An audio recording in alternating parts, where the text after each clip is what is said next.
Good morning and welcome to Step Up Nigeria's podcast. Our podcast is an initiative built to create awareness of governance issues that highlight the cost of corruption and its impact on service delivery. Our podcast is also aimed at promoting values that will help to build a society of people with integrity and provide solutions to service delivery challenges faced by everyday Nigerians. My name is Farami Yoda and I am the host of this podcast. Films for social change. We're exploring how filmmakers are helping to change attitudes and behaviors of Nigerians through social impact films. On our second episode of our Films for Social Change series, we'll be interviewing Ishaya Bako of Griot Studios. So very welcome, Ishaya. Can you introduce yourself, who Griot Studios is for our listeners? So it's Griot Studios or Griot. Griot. Okay. Griot. Griot or Griot. The original Um, pronunciation is Griot. So yes, my name is Ishaya Bako and I'm a filmmaker. Also the director of projects at Griot Studios. Um, yeah. Thank and it's you. nice to be here. Thank Thank you you for very having me. much. Um, So getting right to it, Ishaya has mentioned that, and I'm gonna keep asking you the pronunciation of things because when I get to Jaru's game, I'm not sure if it's Jaru or Yes, Jaru. Jaru. Yes, Jaru's journey. Yes. Okay, so I got that. That's okay. Oh, um, so your 2019 film, Fourth Republic, is now on Netflix, and I saw Amazon Prime as well. And that has been widely viewed. I think I watched this maybe 2 years ago. So when I found out that I was interviewing, I was like, oh my God, the director of the film. So that was exciting. And the film cast the spotlight on the cost of corruption in elections. If you haven't watched the film and you're listening to this podcast, search Fourth Republic on your Netflix account and watch this today. And it also described the routes many politicians use to attain political power. And so I was wondering your thoughts on how the political climate is in the country, clamoring for good governance. Do you believe that this film has new relevance for young Nigerians who are clamoring for this change in the upcoming 2023 elections? Um, Sorry, I want to be a bit mischievous and since you said you saw the film yourself, like what did you think when you watched the film? Um, I think I was a bit scarred by two things. One Mm, was the scene where the shooting in the bus with the NYSC students and just the massacre at that site, and mm. also like the decision that I forget her name, but the role Kate Spoiler Henshaw. alert, spoiler alert for people that Ah, haven't. exactly, but just that the person Kate Henshaw played had to make a hard decision at the end of the film. I think that was the Yeah. greatest, just showing that from looking from the outside in, politics is not as clear cut as it seems. Yeah. Yeah, I mean, like, and I'm glad you said that, and I suppose like this is also the reason why we make films. It's like it's almost like a piece of art. Like it's all open to interpretation, even though there's like a nexus of like I suppose like agreed views in a certain way. But yeah, I mean, I think the first thing we once we started researching the film and developing the film is understanding that it's more complicated than the very idealistic way we look at it, and very cut and dry. It's either black or white. I think that's the first thing. But and as you know, like we live in a very violent time. So like also reflecting that was also like interesting. But to your question on whether or not it has a renewed political relevance, I think that was also one of the things that drew us to the film because, as you said, it was 2019 that we made the film or released the film just around the 2019 elections. But then we were actually talking about, or a lot of our research was based on the 2015 elections, the 2015 and the 2007 elections, particularly like the Akwa Ibom States Tribunal, the Taraba State Tribunal. Um, there were like car chases and gunshots like on the streets of River State in 2014 leading up to the 2015 election. So like all of that was like obviously like well documented in the news, and we just said, okay, look, it's obviously rich further because like if you're watching a film, like there's action, there's suspense, there's drama. So I mean, like all of the ingredients was there. It was just like, okay, have the opportunity to articulate it. And I suppose like it's also for younger viewers like just coming to watch the film now. Yeah, it is like a slight insight into like the political machinations, but also like election tribunals, which is something that we don't also talk about a lot or enough. Because like I feel like our judiciary, because that is the third arm of government, and that's supposed to be like pretty much the balancing scale, in terms of governance. So it was also very interesting to shed the spotlight on our judiciary because, as you know, particularly I would say, what was it, 2020, when the Chief Justice had that, the Chief Justice was like resigned or was terminated. Um, yeah, it's just make it topical that look, we as citizens, if you were, since our democracy is still very young, and that's also kind of the name of the film, like since our democracy is still very young, understanding the electoral process, understanding the role of the judiciary itself. I mean, like obviously the electoral process is what leads to the executive and the legislative, but the judiciary is also very, very important in keeping the balance. Thank you. This is not in the questions I sent, but I'm wondering, when you made the film at the time, what was your immediate expectation of the changes that it would elicit in the viewers? I know it's open to interpretation, like you said, but what was the hope from your team that would occur as a result? That's a tough question. I mean, it's a very tough question, like talking about change, particularly behavioral change, because like the very idea of it, and as you know, like with Step Up and the work that you guys do as well, like with behavioral change, before you really see like marked changes, like it will take, it's a longitudinal thing, it's a longitudinal study, and it will be a bit, what's the word to use? It will be a bit presumptuous is not the word, but then very optimistic to say, oh, this one film is just going to, change, the landscape, like women's representation in politics, violence in politics. When, I mean, like this is a fictional world, and we know that with the real world, the very nature of the do or die politics is people's livelihoods, people's like lives and identity.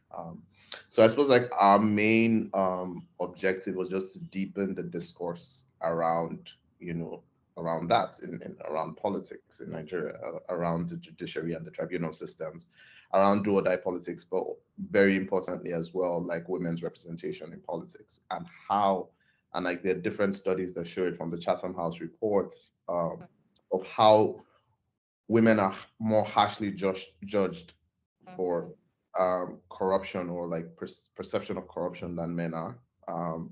And it is obviously, as you would know, in the workplace as well, like women are almost held to a different standard across board in all things, even given the peculiarities of what they have to go through in terms of like work-life balance that is different from men. So the main idea was also just to deepen that dialogue and deepen the discourse around that, and like kind of get people more informed, and yeah, and also just make an entertaining film. Yeah, and it was well done. Thank you very much. Yeah, so you moved into like the women's rights discourse, and I know that the number of candidates that have emerged, at least from the primary levels in political parties when the primary elections were happening, there's a lot more women running for public office now. Do you think that it's like films like this that are contributing to the increased emergence of women or confidence of women? Or do you think you just make more women scared to join, to run for public office because of the dangers that exist? Are there more women involved now? Running, at least at the primary levels. They didn't win the party tickets, but they ran. They ran. Because I know one of the sad things was 2019. There was a dip in the number of women in elected office or even vying for office from 2015 even, which is obviously very unfortunate. I've not yet. We're only just starting to, because we've been deep in a different project, but we're only just starting to like get traction on like female representation in politics now, and particularly leading up to next year, 2023. But yeah, like I suppose the idea of it is to see it, is to show that look, it can happen. Why can't we have a female governor? Why can't we have a female president? Why can't we have a female Senate president? Why can't we even have this female first Chief Justice of the country? And I think that's just the first step. It's just to show that it can be done, and it's not novel. Like films and TV have been doing this since time immemorial. Like, for example, like before America had a black president, 24 already was showing a black president at the White House. Um, so like with 24, for example, like you had a black president in the White House, and like our idea of it is like showing like a female governor. And I think there was even an Ebony Life series called The Governor, which is a female governor as well. And I think the idea of it is yeah, is to show that look, why not? You know, and why, like, first and foremost, why shouldn't a woman be in a leadership position? And like we can also see, I mean, like there have been some unfortunate examples, but there's also been very good examples of women who've like really, really, I wanted to say a word now, but I want to be PG-13, but really, really like, done great work in leadership position. I mean, like the UN Deputy Secretary General, someone that I completely and totally admire, is a very proud Northern Nigerian woman who's really doing like amazing work. I mean, like she practically designed the whole Sustainable Development Goals. Yeah, and you see that women just obviously being more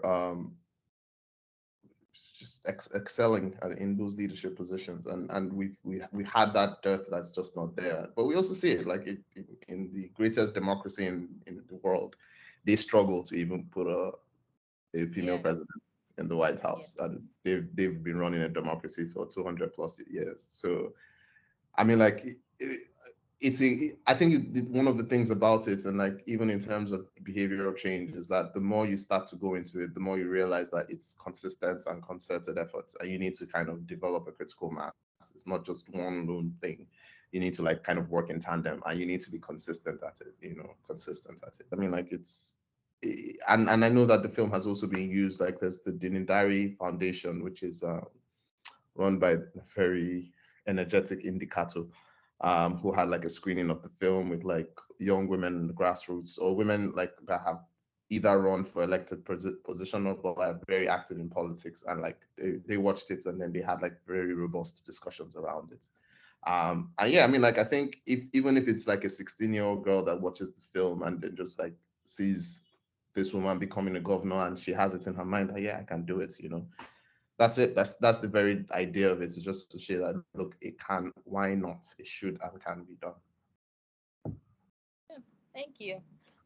As you were talking, I was thinking how we just recently launched a first time voters initiative, and I was thinking this might be a good film to show in some of the communities that we go to, just to encourage as well.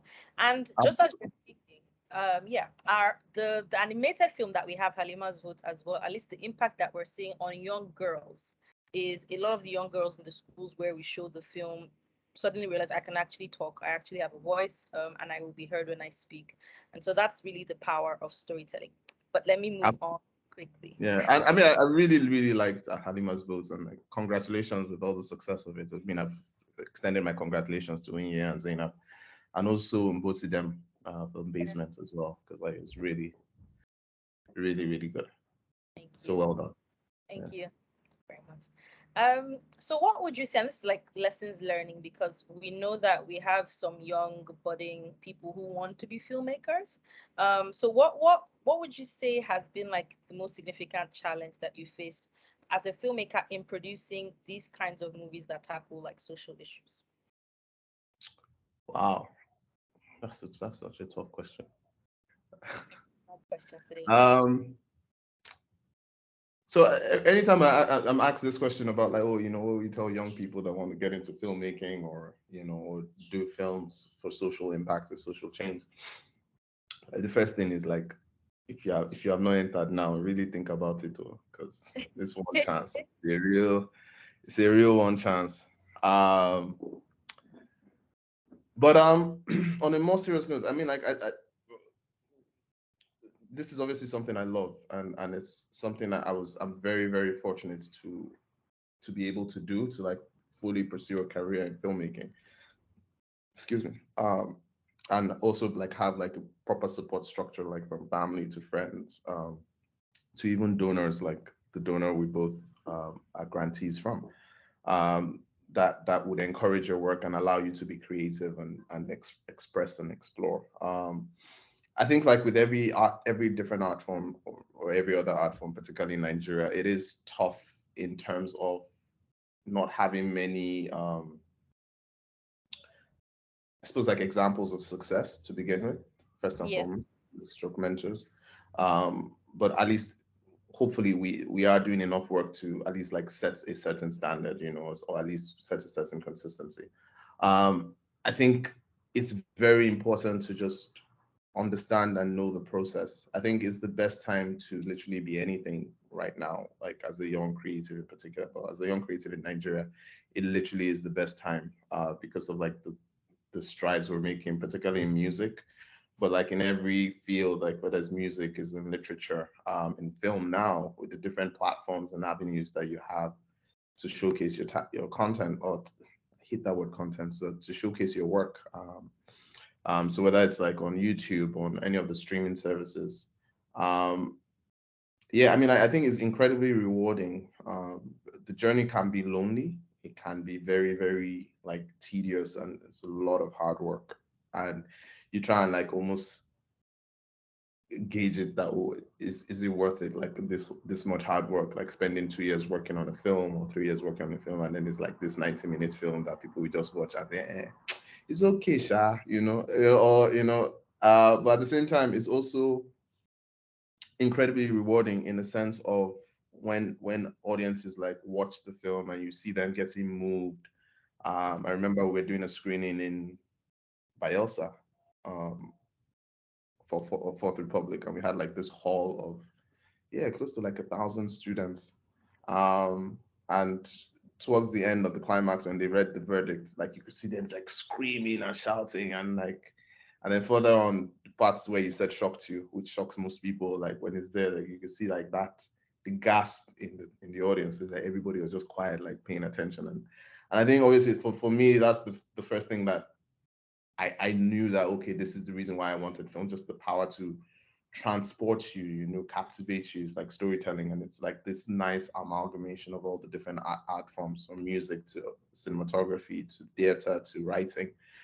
So yeah, I mean, like I feel, to your question, like for young creators trying to get in, or for people that are like curious about it, I think learn, first of all, like learn, make your mistakes, because like you will make mistakes, but also like study and know what is like the proper process and the proper procedure. And like there are all of these, like particularly after the pandemic, like there are all of these online tools to use. Film school is really expensive, but if you have the opportunity to do it, definitely do it. But yeah, don't be afraid to make mistakes, don't be afraid to like tell stories. And I feel like the world already, particularly with social media now, everybody's a storyteller in one way or another. So whether it's like podcasts like this, whether it's like skit makers, um, or short film makers or short form content, Yeah.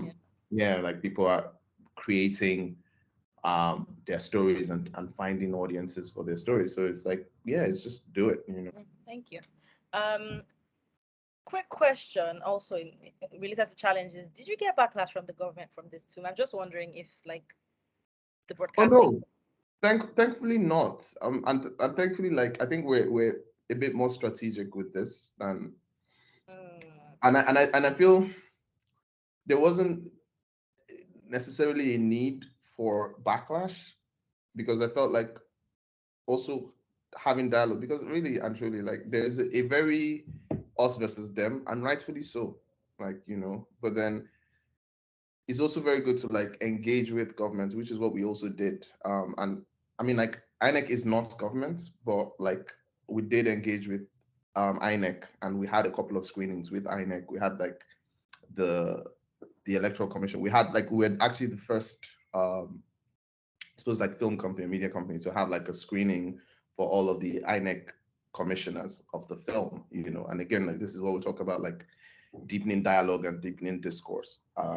And like they also like took to heart, like in terms of like particularly women representation in politics, and not putting a different standard on women. Why can't women? Why do we have to put a different standard? Even though that is, there's a bit more nuance into it, particularly when you talk about equity versus equality. Because like creating more avenues or incentives for women to come in to politics is very important. But yeah, so we had like screenings with INEC. We had the screening with for the top management or like the commissioners for INEC. I think we had about 10 of the 12 commissioners for INEC at the screening, and like had conversations with them. So no backlash from the government for this. I don't know that there was even an avenue for backlash per se, because like there was nothing that we're talking about in the film that, not that government needs anything to actually get backlash on, but there was nothing like particular in the film that we're targeting at government or calling them out. Yeah, and it's literally art imitating life. There's no very sparse filter. Oh, yeah. Yeah. Thank you. Thank you very much. So let's talk about Jaru's journey. Yeah. I have downloaded the game. I have played it a couple times. I mean, I'm a Mario fan, so I like that it started the same way and I could jump and roll, and things like that. But it's very interesting that you went into like the games animation side of things. So just to find out, what was the motivation behind Jaru's journey? Who's his exact target, and what do you hope to achieve with the game? Jaru's journey. I mean, that's so Jaru, like, and I think one of the questions like you had when you had sent it was like why we set up Griot Studios. And like the Griot itself is a West African storyteller. So like if you think about like the musicians in any of the tribes, that will be there at your wedding or at weddings, or that will be playing for you, and and be telling stories. So from, I mean, like the likes of Dan Maria Joss, Maman Shatta, to even them King Sonny Ade and um, Sonia Jobate in Gambia. So we created this just to tell stories and using media in all forms. And my own core, I suppose, skill set is in film and TV, and obviously documentary. My partner Umi Yakubu, who's the creative director and the MD of Grill, she's her own background is in interactive media design, multimedia design, and it's around animation and games. So we're looking at the landscape of, and I suppose like in a weird way, like we're trying to like be futuristic in a sense, but in a good way, and putting the right step is seeing how programmed content like on TV and or programmed films and TV has moved from, you know, um, the days where you would wait at, and this may be me aging myself now, but then the days where you'd wait in front of NTA and you had the color bars and the national anthem, and 4 o'clock the programming started, and if you miss the program at 7 o'clock or 8 o'clock, you have to wait another week before, to now that everything is on demand. Um, and like literally, whether it's on Netflix or Amazon or YouTube, like when you want to watch something, you go there and you watch it. And then the next step on that is interactive, where you actually like engage and with it. And like we're very curious about that. We're very curious about like how that engages people longer, but also how you can take a bit of complex messaging and fuse it into something that's entertaining and exciting, but also interactive. So taking it one step further than film, because film is like direct and passive, like I've created this, I'm telling you what it is. But then with games, you're the person moving, you're the person jumping, even though we still created and curated it. So yeah, so that's the idea for the game. Initially, we had wanted to make a trivia game, so something simple, but because Umi is a perfectionist of sorts, and she also likes climbing big trees like all of us, metaphorically, not literally. It was like, okay, no, we need to move. We need to take this a bit further, and so the idea, and in terms of like even behavioral change, so that like to meet our objectives, like with a trivia game, it's just more information given, but then with a game, like it's a bit more critical thinking, and especially when we now start to introduce the real world emphasis on it. So yeah, so we did research on it. We followed like this whole very intricate game design process to create Jared's Journey, which has its own story, has its own lore, like its own like created like these interesting characters and the music and the world. And as you said, Okay. like a platformer type. And essentially, it's a game around civic engagement. For like, it's literally like just showing like how the different tools that you could use to kind of engage with people, and kind of ask for better in governance. So the main objective of it is just to say, first and foremost, like have an interesting and exciting game in this story world. And then, I mean, like the story itself, the lore is expanding because like we're also expanding the game now, from this first one. Um, but then it's just to say, okay, look, you're going on this adventure, and during the course of this adventure, you start to learn, or you start to pick up ways, so from calling out to speaking up to showing up to mobilizing or monitoring. You start to pick up ways that you can also engage with other citizens like yourself, but also with like your elected officials or your leaders, in your society. Yeah. Thank you. Thank you very much. So again, something else for our listeners, head to the App Store and search Jar Journey. Thank you for And I was thinking about it today, like if we get more young people to play, because you also want to put yourself into the player's life, sort of immersive, and how I'm comparing that to the journey that Jaru has in restoring his land, to the journey that I see young people, the clamoring, the agitation, advocacy, all of that to try to restore our country to where we see that is. And I think the game is very relevant towards that. Would you agree? Man, I'm happy it's coming from you. And to anybody listening, I didn't prep her or anything. Like this is our first full-on conversation. So I'm happy that you're seeing that. And I agree 100 and 1000%. And I suppose like that's also the idea of the game as well, because we didn't want to go direct and say, oh, this is how you need to change your country. This is not how you need to change your land. This is how you need to restore your land. I feel like there are avenues for that, and it's very, very important conversations in that direct way. But then for the people that feel in a certain way that are not as engaged, or that are not as like inspired to, like even in the play space, they start to get the ideas of, oh, okay, I could actually do this. Like one of the things that we were able to infuse, which I thought was quite nifty, was the idea of indigenship. And Mm, like, like where, like how do you consider yourself an indigent? And I know it's still like a high concept to a certain extent, especially to put in a game, but then it was put in a very subtle way, like where someone was meant to represent a village, and then there were like questions about whether or not they're indigent, and they're like, oh no, but I live here, I worked here, I spent most of my life here, this is where I identify. Which I think is interesting and important. But yeah, like to your point, like yeah, like I think yeah, I'm happy to hear you say that. Like it's that's what we were. That's the plan of what we wanted to do. Like make an engaging tool to kind of get people thinking in this direction. yep. Thank you, and well done. Well done again to your team. I know you said it's a difficult question to answer, and because we also work in the behavioral change space, I know that it's a difficult question to answer. But which of your projects so far would you say has been the most impactful? I know Jaro's journey is significantly younger than the film that came out. But so far, what would you say, like quick wins? Which would you say has been most impactful, and why?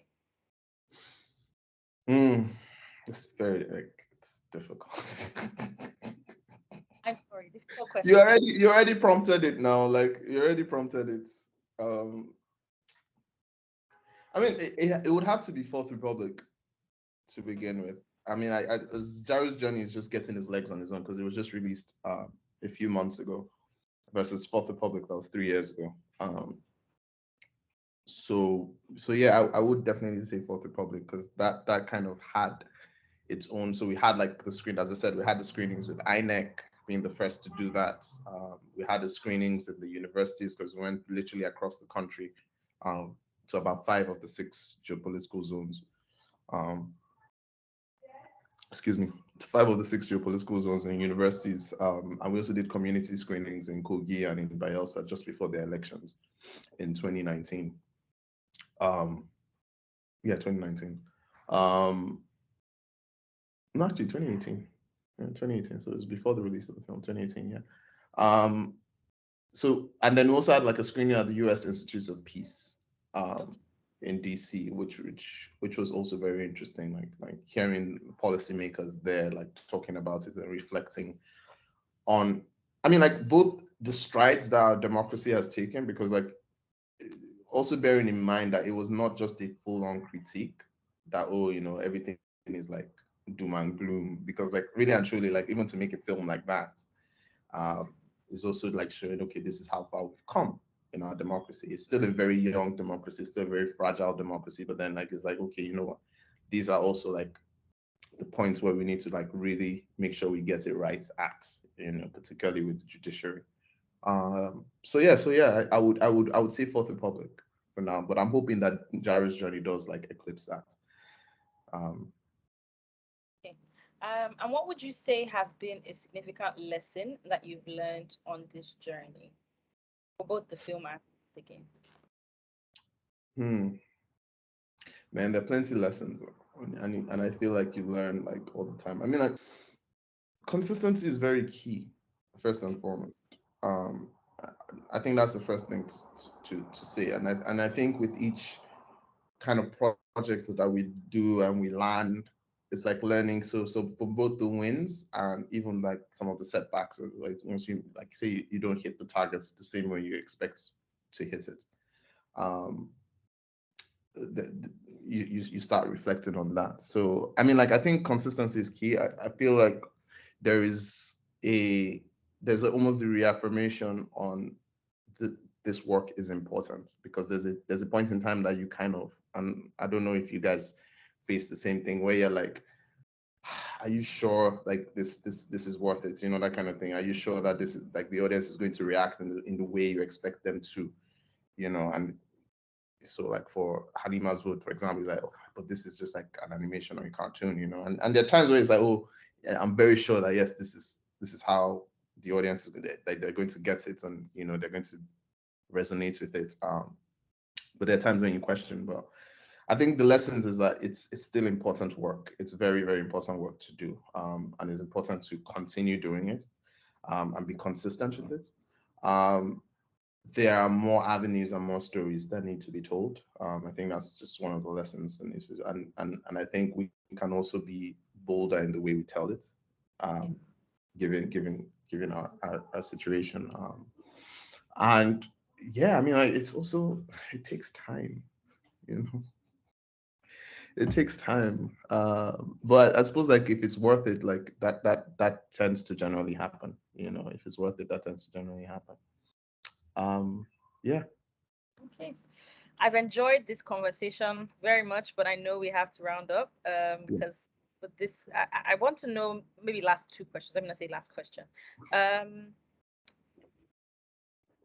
and I don't know if you're in the best position to answer this. Not, I mean, you're an advocate through your films, but to young people who, maybe the takeaway from Fourth Republic is like, man, we can't do anything, or system is too rotten, or we're powerless. The forces that be are too strong. And specifically idealistic young people like, the PA Okay. people. Yes. Uh, what would you say to young people like, can you make the difference? Contesting, campaigning, advocating, voting, all those things that we're clamoring for, what's your encouragement to people who think, I'm just going to leave, yeah, I can't do nothing. I mean, I think the interesting counterpoint to Ike's idealism was Buki's pragmatism. So Yeah. Buki was obviously the other, and I think that was the duality that we wanted to show. That look, you can either be idealistic or you could be pragmatic. And the main thing about it is like what I said about like the rules are meant to be broken, but know the rules first. So don't be naive about what the situation is, what the status quo is. You get like by all means be idealistic, but you also need to be pragmatic, because like it's folly to say, oh, I want to create change, I want to like, but not knowing what exactly it is that you want to change. Yeah. So being pragmatic is very, very important. So like for young people that are idealistic, I'll be like, look, nobody else is going to change. That's the reality of it. Like nobody else is going to change our country for us. Like we are the people that need to make the change. Like um, and it's a situation, is a reality of like knowing fully well and being very, very like pragmatic of, okay, you know what, um in creating that change, there's going to be pushbacks, like Ngozi Okonjo-Iweala's book or her memoir, like it's like corruption fights back, like it fights back and it fights hard. So we can't afford to be naive, and I think that's the idea of it, because like there's a nice lovely clamor for the third force now that is obviously building the young, with youths taking it on, as okay, we're coming 2020, or we're going to change, but we can't afford to be naive. That's just the reality of it. We Right. cannot afford to be naive. So that's it. Like that's my own this thing. We can't afford to be naive. And everything is there. Like the history is there to show us. Before end SARS, there was the fuel subsidy protests. Yeah. Before the fuel subsidy protest, there was Nadeco. Like, and we need to know, because like even when we were protesting during end SARS, when I was telling people about, okay, about fueling, like, because I did a documentary called Fueling Poverty 10 years ago now, which was about the Occupy Nigeria protest. And a lot of people that were on the streets protesting about NSAS didn't even know about that, which again is like, you cannot afford to be naive. That's it. Thank you. Thank you. And I think wonderful, wonderful advice. A lot of people are just, rather than just say, keep going, keep pushing. I like your opinion in people staying grounded, be realistic, read, prepare. Absolutely. Educate yourself, learn. Yeah. Yeah, thank you. I think this goes without saying, but that is the question I have to end this podcast. Do you believe that storytelling through films and animation have the power to change attitudes and behaviors of people in society? As you said, it goes without saying. It's big yes, and that's why you do what you do, right? That's what the films Yeah. are for, what the games are for. So, what Absolutely. should our listeners expect from Ishayabako and Griot Studios next? So yeah, I mean, Griot is coming out with the documentary called Up Nepa next. And I suppose like the name, at least for Nigerians, the name is self-explanatory. So we're doing a documentary about the power sector. And I mean, like, it's just two questions that we're asking primarily. Like, why don't we have constant power supply in Nigeria? What will it take to get there? That's it. So yeah, it's going to be a fun, because it's a very, sadly, and I feel like, I don't know if you noticed, like at some point in time during this call, they took lights. So yeah, it's something that has just confused me all my adult life. It's just like, why, you know? So yeah, so that's what we're working on next, as well as like an animated TV series, based on a book, but I'm not going to talk about that. But yeah, Okay, coming next is Up Nepa, which is a documentary on the power sector. right. Looking forward to that. So, how can our listeners follow the work that Griot Studios does on social media? If you can share like your website or social media handles that people can follow. Will do. So the website is griotstudios.org, and on Instagram and Facebook, and like it's Griot Studios. Um, it's Griot Studios. Thank you, Ishaya, and thank you to all our listeners for listening to this podcast. You can follow Step Up Nigeria as well at step_up_Nigeria on Twitter and Instagram, and Step Up Nigeria on Facebook and LinkedIn. We also have our YouTube channel called Step Up TV, where you can watch this podcast if you're listening to it, and we are stepupnigeria.org on our website. Thank you again, Ishaya, for your time. This was a lovely, lovely conversation, and kudos to your team and well done for all the work that you're doing. Looking And forward kudos, to Epa. yeah, kudos to Step Up too, and thank you for having me. Well done to you and your team as well. This was really good conversation. Thank you. Thank you. All right. All the